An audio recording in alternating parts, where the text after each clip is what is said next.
नमस्कार दोस्तों, स्वागत है आपका हमारे YouTube चैनल पूजा 7 स्टोरीज में। आज हम इस वीडियो में जानेंगे अच्छे लोगों के साथ हमेशा बुरा क्यों होता है और बुरे लोगों के साथ हमेशा अच्छा क्यों होता है। दोस्तों, अगर आप भी भगवान शिव के सच्चे भक्त हैं तो इस कथा को पूरा सुनें।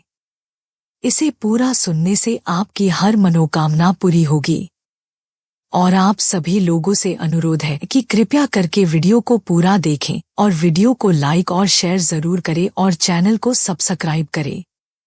आपने देखा होगा या महसूस किया होगा, आपके आसपास धर्म पूजा पाठ करने वाले लोगों की जिंदगी भी खुशहाल नहीं होती जितनी कि अधर्मी लोगों की होती है।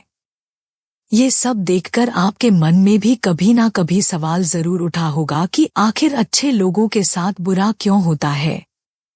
इसका उत्तर श्रीमद् भगवद गीता में भगवान श्री कृष्ण ने दिया है। अर्जुन बोले, हे नारायण, मुझे ये बताइए कि अच्छे लोगों के साथ बुरा क्यों होता है। अर्जुन की बात सुनकर श्री कृष्ण बोले, हे पार्थ, मनुष्य जैसा देखता है या महसूस करता है वैसा कुछ नहीं होता, बल्कि अज्ञानता में वो सच्चाई को नहीं समझ पाता। श्री कृष्ण की बातें सुनकर अर्जुन हैरान हो गए और बोले, हे नारायण, आप क्या कहना चाहते हैं, मेरी समझ में नहीं आया। श्री कृष्ण बोले कि मैं तुम्हें एक कथा सुनाता हूँ जिससे जानने के बाद तुम समझ जाओगे कि हर एक इंसान को उसके कर्म के अनुसार ही फल मिलता है। अर्थात जो बुरा कर्म करता है उसे बुरा फल मिलता है और जो अच्छा कर्म करता है उसे अच्छा फल मिलता है।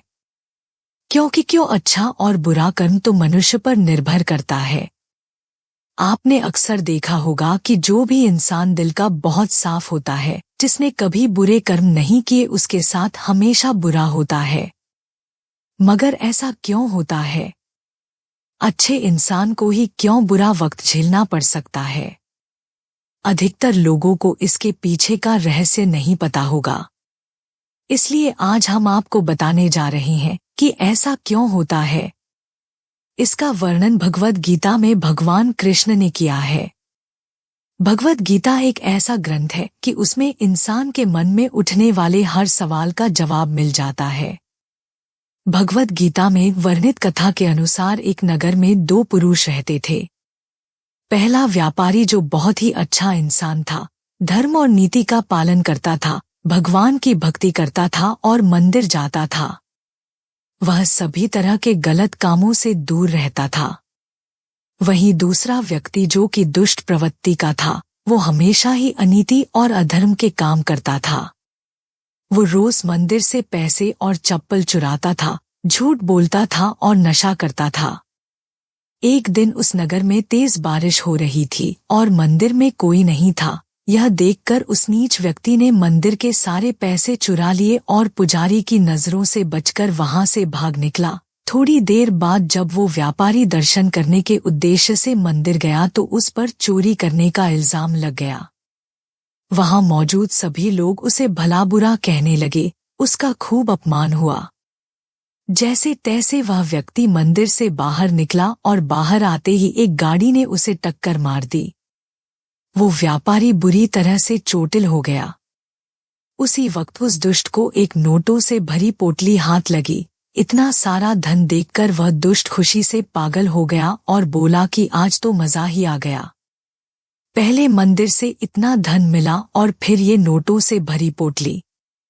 दुष्ट की यह बात सुनकर वह व्यापारी दंग रह गया। उसने घर जाते ही घर में मौजूद भगवान की सारी तस्वीरें निकाल दी और भगवान से नाराज होकर जीवन बिताने लगा। सालों बाद जब उन दोनों की मृत्यु हो गई और दोनों यमराज के सामने गए तो उस व्यापारी ने नाराज स्वर में यमराज से प्रश्न किया कि मैं तो सदैव ही अच्छे कर्म करता था, जिसके बदले मुझे अपमान और दर्द मिला, और इस अधर्म करने वाले दुष्ट को नोटों से भरी पोटली। आखिर क्यों? व्यापारी के सवाल पर यमराज बोले, जिस दिन तुम्हारे साथ दुर्घटना घटी थी वो तुम्हारी जिंदगी का आखिरी दिन था, लेकिन तुम्हारे अच्छे कर्मों की वजह से तुम्हारी मृत्यु एक छोटी सी चोट में बदल गई। वही इस दुष्ट को जीवन में राजयोग मिलने की संभावनाएं थी, लेकिन इसके बुरे कर्मों के चलते वो राजयोग एक छोटे से धन की पोटली में बदल गया।